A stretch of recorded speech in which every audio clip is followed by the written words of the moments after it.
कराची में fancy number plate और number plate छुपाने वालों के खिलाफ ट्रैफिक पुलिस की मुहिम जारी है। क्लिफ्टन पर एक कम उम्र ड्राइवर से पुलिस ने लाइसेंस तलब किया तो वो गाड़ी लेकर फरार हो गया है। कराची में जाली और फैंसी नंबर प्लेट्स के खिलाफ क्रैकडाउन शुरू कर दिया गया है। क्लिफ्टन में कम उम्र ड्राइवर लाइसेंस मांगने पर गाड़ी समेत फरार हो गया है। क्या माजरा है, इस पर मजीद बात करेंगे डॉन न्यूज़ के नुमाइंदे आसिम खान से। जी आसिम, बताइएगा।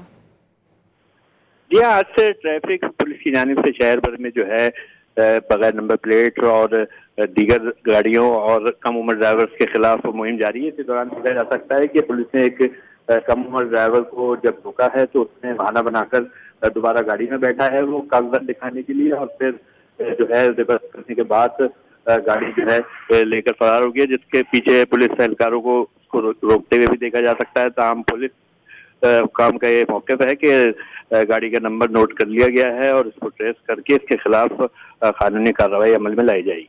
बहुत शुक्रिया आसिम खान आपका।